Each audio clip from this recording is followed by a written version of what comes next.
മക്കളെ, ഓൾ ഇന്ത്യയിലെ റൗണ്ട് 2 അതായത് MCC 2025 കീഴിൽ വരുന്ന MBBS, BDS, BSc നഴ്സിംഗ് കോഴ്സുകളുടെ രണ്ടാം റൗണ്ട് അലോട്ട്മെന്റ് പബ്ലിഷ് ചെയ്തിരുന്നു. അപ്പൊ അതുമായിട്ട് ബന്ധപ്പെട്ട വീഡിയോ ആണ്. ഇനി ശ്രദ്ധിക്കേണ്ട കാര്യങ്ങൾ കൂടി ഞാൻ ഈ വീഡിയോയിൽ ഓർമ്മിപ്പിക്കും. അപ്പൊ റൗണ്ട് 2 റിസൾട്ട് പബ്ലിഷ് ചെയ്തിരുന്നു. അപ്പൊ അതിലൊരു നോട്ടിഫിക്കേഷൻ പുതിയതായി വന്നിരുന്നു. റൗണ്ട് 1 ജോയിൻ ചെയ്തൊരു കുട്ടിക്ക് റൗണ്ട് 2 അപ്ഗ്രേഡേഷൻ കൊടുത്തു. അപ്പൊ അപ്ഗ്രേഡ് ചെയ്ത് കിട്ടിയില്ല, ഇപ്പോഴും റൗണ്ട് 1 സീറ്റ് ആണെന്ന് വിചാരിക്കാം. ആ കുട്ടിക്ക് വേണമെങ്കിൽ എന്ത് ചെയ്യാം, ആ റൗണ്ട് 1 സീറ്റ് എക്സിറ്റ് ചെയ്യാം. ഏത് രണ്ടാമത്തെ റൗണ്ടിൽ സീറ്റ് കിട്ടിയിട്ടില്ലെങ്കിൽ മാത്രം, രണ്ടാമത്തെ റൗണ്ടിൽ സീറ്റ് കിട്ടിയിട്ടില്ല എങ്കിൽ മാത്രം റൗണ്ട് 1 സീറ്റ് ഫ്രീ എക്സിറ്റ് ചെയ്യാം. അപ്പൊ പൈസയൊന്നും നഷ്ടപ്പെടില്ല, ഫ്രീ എക്സിറ്റ് ചെയ്യാം. പക്ഷെ ആ ഫ്രീ എക്സിറ്റ് എന്ന് ചെയ്യണം? സെപ്റ്റംബർ 24 വൈകിട്ട് 6 മണിക്ക് മുമ്പ് ഫ്രീ എക്സിറ്റ് ചെയ്യണം. അങ്ങനെയാണെങ്കിൽ നിങ്ങളുടെ ആ പൈസ തിരിച്ചു കിട്ടിക്കോളും. ഇനി നേരെ തിരിച്ച് റൗണ്ട് 1 ജോയിൻ ചെയ്തൊരു കുട്ടിക്ക് റൗണ്ട് 2 അപ്ഗ്രേഡ് ആയി എന്ന് വിചാരിക്കാം, പുതിയ സീറ്റ് കിട്ടിയെന്ന് വിചാരിക്കാം. അപ്പോൾ ആ പൈസ ഇനി റിസൈൻ ചെയ്ത ഫീസ് നഷ്ടപ്പെടും. അതേപോലെ റൗണ്ട് 2 ജോയിൻ ചെയ്തു എന്ന് വിചാരിക്കുക, അപ്പോഴും ഫീസ് നഷ്ടപ്പെടും. റൗണ്ട് 2 സീറ്റ് അലോട്ട് ആയി എന്ന് വിചാരിക്കുക, അപ്പോഴും ഫീസ് നഷ്ടപ്പെടും. ജോയിൻ ആയാലും ജോയിൻ ആയില്ലെങ്കിലും ഈ രജിസ്ട്രേഷൻ ഫീ നഷ്ടപ്പെടും. ജോയിൻ ആയാൽ ആ സീറ്റ് എവിടെയുണ്ടോ, റൗണ്ട് 2 അലോട്ട്മെന്റ് ലിസ്റ്റിൽ നിങ്ങളുടെ പേരുണ്ടോ, നിങ്ങൾ അടച്ച ഫീസ് നഷ്ടപ്പെട്ടു. റൗണ്ട് 2 സീറ്റ് കിട്ടിയില്ലെങ്കിൽ മാത്രമാണ് നിങ്ങൾക്ക് ഫ്രീ എക്സിറ്റ് ഓപ്ഷൻ ഉണ്ടാവുക. അപ്പൊ ഈ കേസിലൊക്കെ വൺസ് റൗണ്ട് അല്ലെങ്കിൽ റൗണ്ട് 2 നിങ്ങൾക്ക് സീറ്റ് അലോട്ട് ആയോ, നിങ്ങൾ ജോയിൻ ചെയ്തോ ഇല്ലയോ എന്നുള്ളതൊരു പ്രശ്നമല്ല, നിങ്ങളുടെ ഫീസ് നഷ്ടപ്പെട്ടിട്ടുണ്ട്. അതേപോലെ റൗണ്ട് 2 സീറ്റ് കിട്ടിയ കുട്ടികൾ ശ്രദ്ധിക്കാം, നിങ്ങൾക്ക് സെപ്റ്റംബർ 18 തുടങ്ങി സെപ്റ്റംബർ 25 വരെയാണ് അതിന്റെ ജോയിനിങ് ഡേറ്റ് ഉള്ളത്. അതിനുള്ളിൽ ജോയിൻ ചെയ്യണം. ഇനി റൗണ്ട് 3 രജിസ്ട്രേഷൻ ഇപ്പൊ നിലവിൽ വന്നിരിക്കുന്ന അറിയിപ്പ് അനുസരിച്ച് സെപ്റ്റംബർ 29 സ്റ്റാർട്ട് ചെയ്യും. ഒക്ടോബർ 5 വരെ നിങ്ങൾക്ക് രജിസ്റ്റർ ചെയ്യാം. ആർക്കൊക്കെ രജിസ്റ്റർ ചെയ്യാമെന്ന് ചോദിച്ചു കഴിഞ്ഞാൽ റൗണ്ട് 1 എക്സിറ്റ് ആയവർക്ക് പറ്റും, റൗണ്ട് 2 എക്സിറ്റ് ആയവർക്ക് പറ്റും, ആർക്കും വരാം. എന്ന് പറഞ്ഞാൽ റൗണ്ട് 3 നിലവിൽ ആർക്കും പങ്കെടുക്കാം. സീറ്റ് കിട്ടിയവർക്കും കിട്ടാത്തവർക്കും സീറ്റ് കിട്ടി അപ്ഗ്രേഡ് ചെയ്യേണ്ടവർക്കും ഒക്കെ പങ്കെടുക്കാം. അതിൽ പ്രശ്നങ്ങളൊന്നുമില്ല. അപ്പോൾ മുമ്പ് സീറ്റ് കിട്ടിയ കുട്ടികൾ അപ്ഗ്രേഡ് ചെയ്യുകയാണെങ്കിൽ ഫീസ് ഒന്നും അടയ്ക്കേണ്ടതില്ല.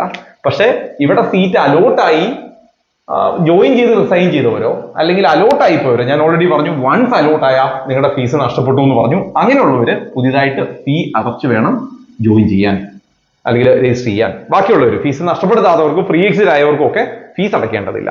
ഓക്കെ, ഇനി ചോയ്സ് ഫില്ലിങ്.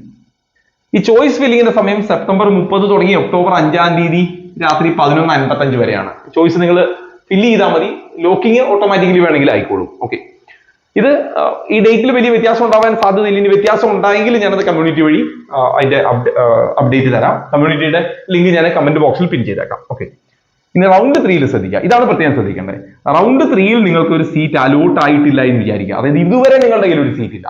റൗണ്ട് 1 2 3 ഒന്നും സീറ്റ് കിട്ടിയില്ലെങ്കിൽ നിങ്ങൾക്ക് സ്ക്വയർ റൗണ്ടിൽ പങ്കെടുക്കാം.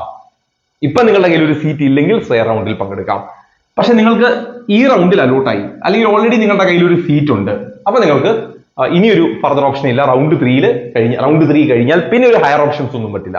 എന്ന് പറഞ്ഞാൽ നിങ്ങൾക്ക് ഓൾറെഡി കയ്യിൽ ഒരു സീറ്റ് ഉണ്ട്, അപ്പോൾ അത് അവിടെ തന്നെ ഉണ്ടാവും.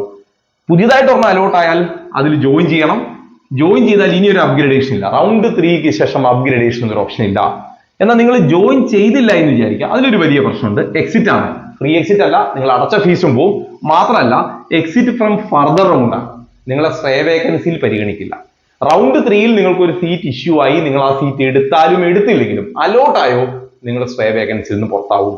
ഓക്കെ, അതേസമയം നിങ്ങൾക്ക് റൗണ്ട് 3 ഒരു സീറ്റ് ഇവിടെ കിട്ടിയിട്ടില്ല, പക്ഷെ റൗണ്ട് 2 സീറ്റ് അവിടെ ഉണ്ടെങ്കിൽ അത് തുടരുന്നതിന് കുഴപ്പമില്ല, നിങ്ങൾക്ക് ഓൾ ഇന്ത്യയിൽ തുടരാം. പക്ഷെ റൗണ്ട് 3 നിങ്ങൾക്ക് ഒരു സീറ്റ് ഓൾ ഇന്ത്യയിൽ ഇഷ്യൂ ചെയ്ത് കഴിഞ്ഞാൽ അത് എടുക്കണം, എടുത്ത ആ സീറ്റ് ഉണ്ടാവും, എടുത്തില്ലേ നിങ്ങൾക്ക് സ്റ്റേ വേക്കൻസിയിൽ പങ്കെടുക്കാൻ പറ്റില്ല. അപ്പൊ റൗണ്ട് 3 അലോട്ട്മെന്റ് ലിസ്റ്റിൽ നിങ്ങൾ വന്നാൽ സ്റ്റേ വേക്കൻസി പിന്നെ നിങ്ങൾക്ക് ഉണ്ടാവില്ല എന്ന് ഓർക്കുക. ഓക്കെ, അതേപോലെ ഒന്നുകൂടി പറഞ്ഞിട്ടുണ്ട്, റൗണ്ട് 3 ശേഷം ഡേറ്റ ഷെയറിംഗ് ഉണ്ടാവും. അപ്പൊ സ്റ്റേറ്റിൽ നടന്ന അലോട്ട്മെന്റും സെൻട്രലിൽ നടന്ന അലോട്ട്മെന്റും എല്ലാം കൂടെ ചേർന്ന് ഈ രണ്ടിന്റെയും ഒരു ഡേറ്റ ഷെയറിംഗ് നടക്കും. ആ ഡേറ്റ ഷെയറിംഗ് പ്രകാരം സ്റ്റേറ്റിലോ സെൻട്രലിലോ നിങ്ങൾ ഒരു സീറ്റിലുണ്ടെങ്കിൽ, അങ്ങനെ അലോട്ടഡ് ആണെങ്കിൽ പാർട്ടിസിപ്പേറ്റ്, നിങ്ങൾക്ക് പാർട്ടിസിപ്പേറ്റ് ചെയ്യാൻ പറ്റൂല സ്ക്വയർ റൗണ്ടിൽ. അപ്പൊ ആർക്കാണ്, ചുരുക്കം പറഞ്ഞാൽ ആർക്കാണ് സ്ക്വയർ റൗണ്ട്? സ്റ്റേറ്റിലോ സെൻട്രലിലോ MBBS BDS ഒരു സീറ്റ് കയ്യിൽ ഇല്ലാത്തവർക്ക് മാത്രം. അതായത് കീമ് വഴി MBBS BDS അല്ലെങ്കിൽ ഓൾ ഇന്ത്യ വഴി MBBS BDS കയ്യിൽ ഒരു സീറ്റ് വെച്ചിരിക്കുന്നവർക്ക് സ്റ്റേയിൽ പറ്റില്ല. എന്നാൽ നേരെ തിരിച്ച് ബാക്കിയുള്ള കോഴ്സുകൾക്ക്, ഇപ്പൊ നിങ്ങൾ ഒരു ആയുഷ് കോഴ്സിലോ അല്ലെങ്കിൽ വെറ്റിനറി കോഴ്സിലോ ഒക്കെ ആണെങ്കിൽ അത് പ്രശ്നമില്ല. MBBS BDS കോഴ്സുകൾക്ക് നിങ്ങളൊരു സീറ്റ് കൈവശം വെച്ചിട്ടുണ്ടെങ്കിൽ നിങ്ങൾക്ക് സ്ക്വയർ റൗണ്ടിൽ പങ്കെടുക്കാൻ പറ്റില്ല. അത് സ്റ്റേറ്റിലായാലും ഇല്ല, സെൻട്രലായാലും ഇല്ല. ഓക്കെ, ഇത് ശ്രദ്ധിക്കണം. ഞാൻ എന്തുകൊണ്ട് പറഞ്ഞു എന്ന് ചോദിച്ചാൽ ഈ ഡേറ്റ ഷെയറിംഗ് കഴിഞ്ഞാൽ അല്ലെങ്കിൽ ഡേറ്റ ഷെയറിംഗ് എന്നുള്ള കാര്യം ആരും ശ്രദ്ധിക്കൂല. അപ്പൊ അതുകൊണ്ടാണ് ഞാൻ പറഞ്ഞത് ഈ തേർഡ് റൗണ്ടിന് ശേഷം പിന്നീട് അടുത്ത സ്ട്രേ വേക്കൻസിയിൽ പാർട്ടിസിപ്പേറ്റ് ചെയ്യാൻ പറ്റുമോ എന്നുള്ള ചോദ്യം ഉണ്ടാവും. ഇല്ല, റൗണ്ട് 3 കൂടി നോർമൽ റൗണ്ടുകൾ അവസാനിച്ചു. അപ്പൊ റൗണ്ട് 3യുടെ എൻഡിൽ നിങ്ങളുടെ കയ്യിൽ ഫസ്റ്റ് റൗണ്ടിൽ ഒരു സീറ്റ് കിട്ടി, സെക്കൻഡിൽ അപ്ഗ്രേഡ് ചെയ്യാൻ കൊടുത്തു, കിട്ടിയില്ല, തേർഡിൽ അപ്ഗ്രേഡ് ചെയ്യാൻ കൊടുത്തു, കിട്ടിയില്ല, റൗണ്ട് 1 അവിടെ തന്നെ ഉണ്ടാവും, കുഴപ്പമില്ല. റൗണ്ട് 1ന് ശേഷം റൗണ്ട് 3യിൽ നിങ്ങൾക്ക് ഒരു സീറ്റ് അപ്ഗ്രേഡ് ആയി കിട്ടി. അപ്പൊ റൗണ്ട് 1 ഓട്ടോമാറ്റിക്കലി പോയി. റൗണ്ട് 3യിൽ നിങ്ങൾ ജോയിൻ ചെയ്യണം. ചെയ്തില്ലെങ്കിൽ റൗണ്ട് 1ലേത് പോയി, റൗണ്ട് 3യിലേത് പോയി. ഇനി നിങ്ങൾക്ക് സ്ട്രേ വേക്കൻസിയിൽ പങ്കെടുക്കാനും പറ്റില്ല. ഇനി സ്റ്റേറ്റിന്റെ ഭാഗത്ത് നിന്ന് എപ്പോഴാണ് ഈ ഡേറ്റ ഷെയറിംഗിൽ വന്ന കുട്ടികളെ പുറത്താക്കുക എന്നുള്ളതിന്റെ അപ്ഡേറ്റ് സ്റ്റേറ്റിൽ നിന്ന് വരണം. അത് വന്നിട്ടില്ല. ഓൾ ഇന്ത്യയുടേതാണ് ഈ പറഞ്ഞത്. ഇനി ചിലപ്പോൾ ഇതിലൊക്കെ ചെറിയ ചെറിയ വ്യത്യാസങ്ങളൊക്കെ വരുത്തി തരാം. കാരണം ഇപ്പൊ ഈ പറഞ്ഞ പോലെ റൗണ്ട് 1ന് ശേഷം റൗണ്ട് 2ൽ അപ്ഗ്രേഡ് ചെയ്യാത്ത കുട്ടിക്ക് ഫ്രീ എക്സിറ്റ് ചെയ്യാന്ന് ഇപ്പോഴും പറയുന്നുണ്ട്. അത് പുതിയ നോട്ടിഫിക്കേഷൻ വന്നതാണ്. അപ്പൊ അങ്ങനെ ഏതെങ്കിലും ഒരു ചേഞ്ച് വന്നാൽ, അങ്ങനെ വരുന്ന ഒരു കേസ് ഉണ്ടായാൽ അത് ഞാൻ ഗ്രൂപ്പിൽ അപ്ഡേറ്റ് ചെയ്യാം. അല്ലെങ്കിൽ വീഡിയോ ആവശ്യമാണെങ്കിൽ അതിൽ വീഡിയോയും തരാം. അപ്പൊ അത് ജസ്റ്റ് ഒരു സ്ക്രീൻഷോട്ടോ മറ്റോ ഒക്കെ ആണെങ്കിൽ ഗ്രൂപ്പിൽ അത് പോസ്റ്റ് ചെയ്യാം. കമ്മ്യൂണിറ്റിയുടെ ലിങ്ക് ഞാൻ കമന്റ് ബോക്സിൽ കൊടുത്തിട്ടുണ്ട്. കാരണം വീഡിയോ ആവശ്യമായത് മാത്രമാണ് വീഡിയോ ആയിട്ട് ചെയ്യുക. ബാക്കിയുള്ളതെല്ലാം ഒരു സ്ക്രീൻഷോട്ട് അല്ലെങ്കിൽ ഓഡിയോ ഉണ്ടാവുള്ളൂ. അപ്പൊ ഇതൊന്ന് ശ്രദ്ധിച്ചേക്കുക. അലോട്ട്മെന്റുമായിട്ട് ബന്ധപ്പെട്ട് നമ്മുടെ കയ്യിൽ കിട്ടിയ സീറ്റ് നഷ്ടപ്പെടുത്താതിരിക്കുക. അല്ലെങ്കിൽ ഒരു തെറ്റിദ്ധാരണ കൊണ്ട് നമ്മൾ മറ്റൊരു സീറ്റ് എടുക്കാമെന്ന് വിചാരിച്ച് കയ്യിലുള്ളതും പോയി അടുത്തതും ഇല്ല എന്നുള്ളൊരു അവസ്ഥ വരാതിരിക്കാൻ വേണ്ടി ഇതൊന്ന് ശ്രദ്ധിച്ചേക്കുക. എൻട്രൻസ് സംബന്ധമായ വാർത്തകളും അപ്ഡേഷനുകളും ഏറ്റവും വേഗം ആധികാരികമായി അറിയാൻ സബ്സ്ക്രൈബ് ചെയ്യുക, ബെൽ ഐക്കൺ അമർത്തുക. ഈ വീഡിയോ മറ്റു സുഹൃത്തുക്കളിലേക്കും ഷെയർ ചെയ്ത് നൽകുക.